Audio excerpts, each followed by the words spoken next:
Hi, everybody. This is Karen Donovan, your host of the Good News Wednesday show.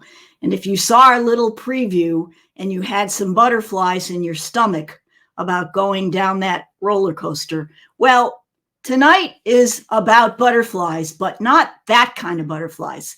It's about the power and the speed of love in honor of Valentine's Day, which we just celebrated.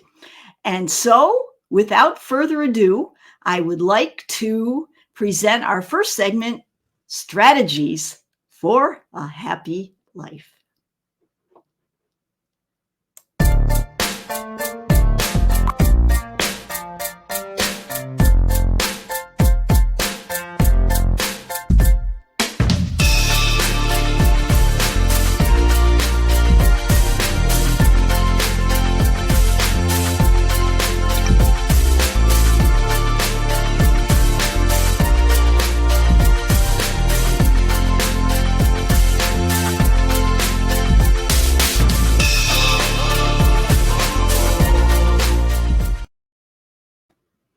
Ah, yes, the speed of love. That's what we're going to be talking about tonight on Strategies for a Happy Life. I have a couple of questions for you.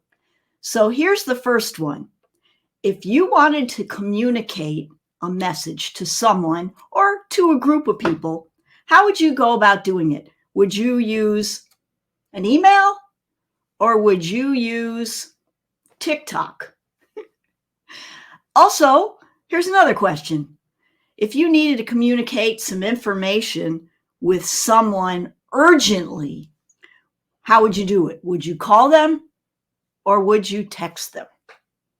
And last but not least, if you needed to send a heartfelt message to someone, how would you go about doing that? Would you call them or would you write a letter? So think about those three things, and we're going to start with the first one. If you wanted to communicate with someone and a group of people, how would you go about doing it? And, you think back to the good old days, and how did people communicate? Well, they had meetings, and they had speakers, and they spoke at those meetings. And then after a while, there was the Pony Express. I don't know. But, in today's world of technology, things have changed, haven't they? How do you communicate with somebody or a group of people that you need to get in touch with and tell them something? Well, probably going to say send them an email. I mean, maybe there's a few people who would say they'd go on, Facebook or Instagram or TikTok and record something, right? But technology really has changed the way that we think about communicating. And, you take the good with the bad, right? I mean, on the one hand, we can tell somebody an important message. We love them. We care about them. We can do it in an email, and it's cool. But, there's a problem about doing it that way. Sometimes it's misunderstood because the whole context doesn't come through in an email, maybe. Now, what about that second question I asked you? What if you needed to communicate with somebody like right away, urgently? Would you still send an email? Would you send a text? I don't know about you, but I think I might call them. I think that might be a good idea. Sometimes the power is in your voice and hearing, the urgency of your message sometimes will come through much better in a verbal communication, as we do on Good News Wednesday. If I wrote what I'm talking about now, which I guess it could be translated, and I think on some people's communication, it comes out at the bottom of the screen. I don't know if that would actually communicate the words, that the sentiments that I'm trying to convey. So a lot of times that phone call, the old story, the old song from the telephone company, reach out and touch someone, reach out and just say hi. And that a lot of times is the most important thing. Text, yeah, a lot of people depend on text these days, but you will also find that text sometimes can get misconstrued in many, many ways. I don't know if it's happened to you, but I know it's happened to me. So then we move on to how to send a heartfelt message. And of course, this has to do with our sentiments at Valentine's Day, our sentiments at the other holidays, sentiments of wishing someone congratulations. And, the art of writing a letter or sending a card is definitely dwindling. I don't know about you, but when is the last time that you got a handwritten note from someone, even a card? I know we get like maybe one or two birthday cards, lots of wishes on Facebook, texts, instant messages are kind of cool for your birthday or to communicate something a little different. But there's something about that handwritten message. What is that? That love letter that communicates not only the sentiment of the person, but it also, think about it. When is the last time that you got a stamped, handwritten letter that was personally written to you? And how did you feel when you opened it? I mean, first of all, you see the handwriting on the outside, you see the stamp. That in and of itself is a little bit unusual. And then to read what the person said, and then would you throw that away? Would you, zap that email? Yeah, but you wouldn't throw away the handwritten letter, would you? You'd probably save it.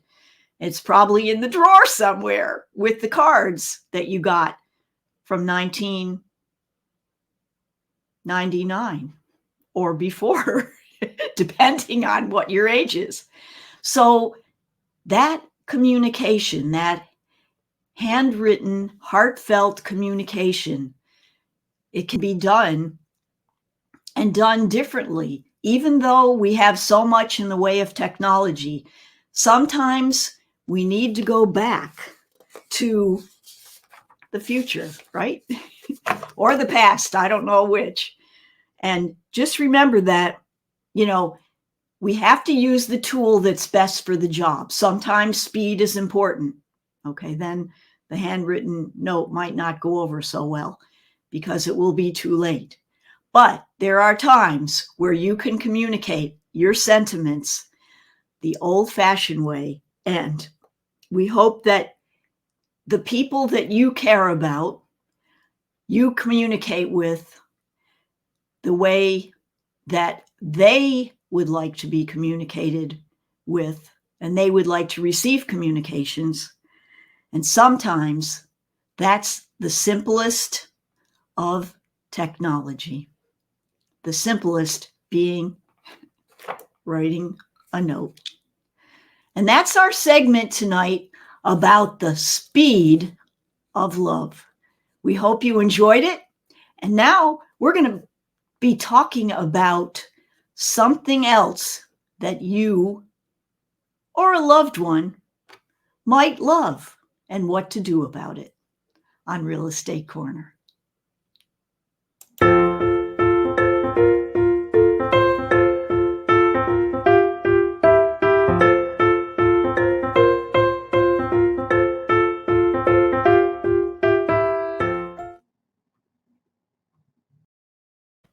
So this week, I got a very interesting question called in for February.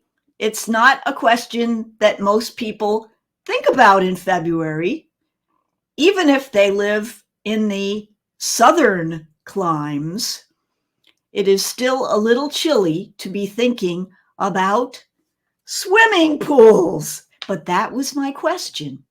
And the question actually came from an owner of a home that has a pool and was thinking of filling it in. Now, why was he thinking of filling it in? Because he never used the pool. So I asked him a few questions. And one of the questions I asked him was, how soon are you thinking of making a move? And he said, well, probably in about a year or so. And so I thought, well, what would it cost to fill in a pool versus repairing a pool? So that one's a little bit different than what I'm going to get to in a minute, but let's just cover this one first for him. So it was about the same, actually, to repair the pool, put in everything new, and make it look really nice versus filling the whole thing in. And I said, no matter where you live, there are going to be a number of people that really, really like a pool. Now, if you're showing your home to people who don't want a pool and you have a pool, guess what? Most likely your house isn't for them. But there are a lot of people who either love a pool or they wouldn't mind a pool. They can, once they think about it, they get into it, right?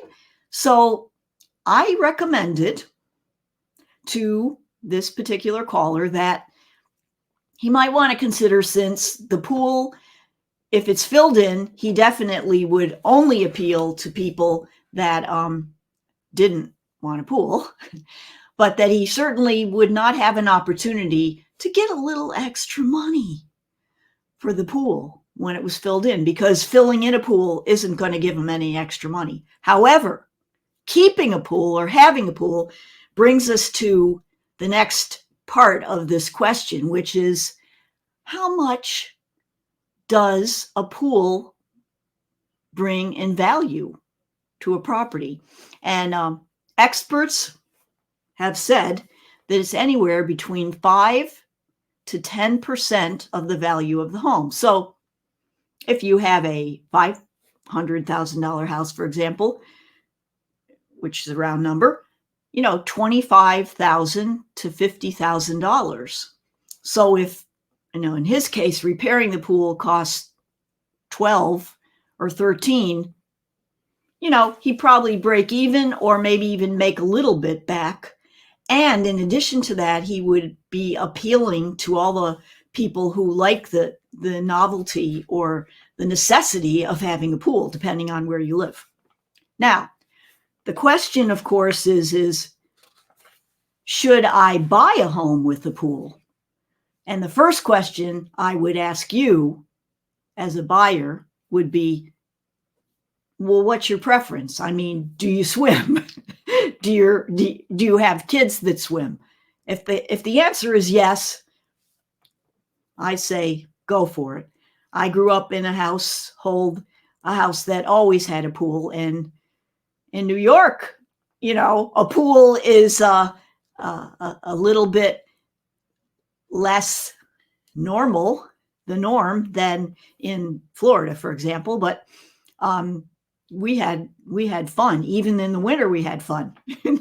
I made a video one year about us skating I got pictures of us skating on the ice. Of course, it didn't do too good for the liner of the pool. My dad was a little upset, but it was a lot of fun. And of course, summers were great, and all the kids came over, and I had the junior life-saving badge, and away we went. Okay, so that's numero uno, is should you buy a pool? Well, first of all, home with a pool, do you like a pool? Or could you like a pool? Second question is, you got to be aware of how much it costs to maintain a pool. If you have a pool person that comes and does everything, could be 100, 150 a month, something like that. If you do it yourself, you're going to have the time and the chemicals, etc. If you're up north, you got closing up the pool and opening up the pool. In Florida, you got maintaining it all winter, heating it if you want to keep it warm. So you have to keep all those things in mind. Now, with that first person that I was telling you about, if he had said to me, I don't like the pool, I'm not going to use the pool, I'm not going to sell the house for another 15 years, I would say, that's 15 years worth of maintenance. That might not make so much sense, right? Now, the third thing is, again, I think we sort of talked about this before, but consider obviously the resale value. If you are buying a house and it already has a pool, great. I mean, you're not going to be paying as much as it would cost to install a pool. I mean, to install a pool probably costs $25 to $40, I don't know, $40,000 depending. But if you already have a pool and it's already there, and yes, it's probably going to depreciate. Now, some people say it depreciates as much as a used car, but well, of course, these days used cars don't depreciate anymore. They go up. Did you hear that story today? Somebody said that the used car value was more than what they bought new. That's how, because of the short supply of cars. Anyway, I digress. But so that is the question of the hour. Should I buy a home with a pool? The answer is it depends, but it's probably, if you like a pool, it's probably going to be yes. Thanks for asking that question. And if you have a question that you'd like me to cover on Real Estate Corner, just shoot me an email at Karen@homesbydonovan.com, and I will be happy to attempt to answer that question on our show. And now, on to one of the most interesting topics of the evening, which also has something to do with love. Well, because a lot of people love what I'm going to be talking about.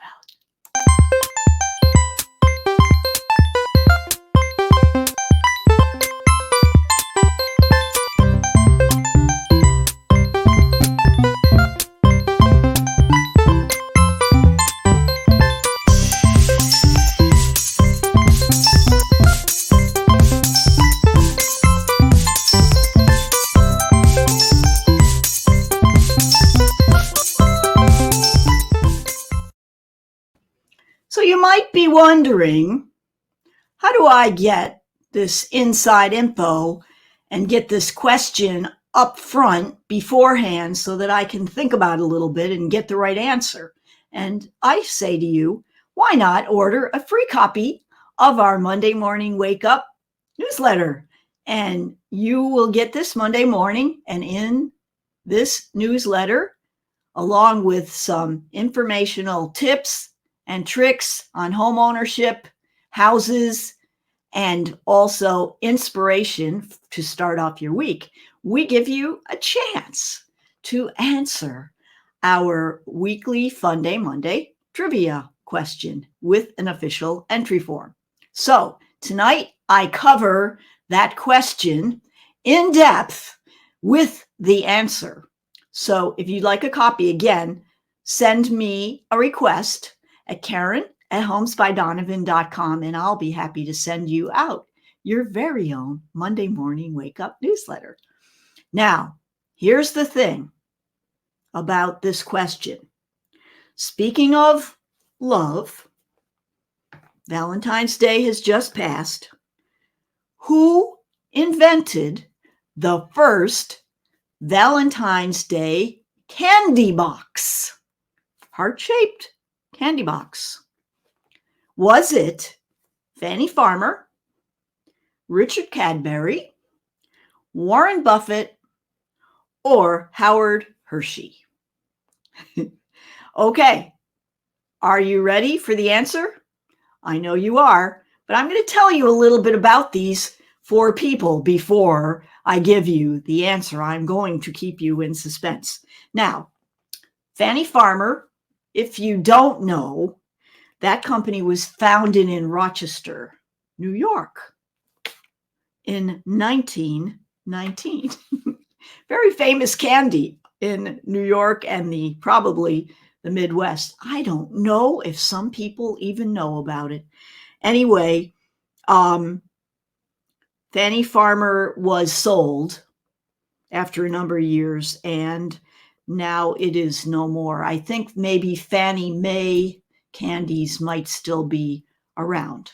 Okay, so that's one company. Second one, Richard Cadbury. Again, like an 1835 kind of a guy. 1899, was English, and he was a chocolate maker and a philanthropist, founder of Cadbury's Cocoa and Chocolate Company. And they started, really in the 1800s. And so that's very interesting. Then the third answer, Warren Buffett. Now, what's the deal? You would say Warren Buffett doesn't have anything to do with chocolate. Wrong. He does, because he bought See's candy back in, I believe it was like 1972. Now, See's candy was based out of California, and I'm sure you all know about See's candy because you can still go in the store, or you could anyway, and get a free sample. Anyway, Warren Buffett loved See's candy. He said it was one of the best investments he ever made. Exceptional returns. So he was happy about that company. Now, last but not least, Hershey. Now, it was Milton Hershey from Pennsylvania, and he founded, of course, the Hershey's Chocolate Company. They made all kinds, and they make all kinds of candy. Oh my gosh, Almond Joy. They even make Cadbury cream eggs. Now you recognize the name Cadbury from before. Hershey's Milk Chocolate, Hershey's Kisses, Kit Kat, M&M's, Reese's, Tastations, Twizzlers, Whoppers, York Peppermint and Patties. Oh my goodness gracious. Okay, so those are the 4 choices. The answer is B, Richard Cadbury. In 1861, Richard Cadbury was the first to commercialize the connection between romance and confectionery, with the company producing a heart-shaped box of chocolates for Valentine's Day in 1868. So more than 100 years ago, Richard Cadbury invented that heart-shaped chocolate box. So we talked about chocolate in a different kind of a way, but I'm sure anyone who likes chocolate would appreciate this trivia, and I hope you guessed correctly. I thank you so much for tuning in to our Good News Wednesday, and I hope that you can join us again next week. Until then, please stay safe and enjoy the rest of your week. Bye-bye. It's the Good News Wednesday show. Come on, kids, it's time to roll. Tell everybody that you know. Watch the Good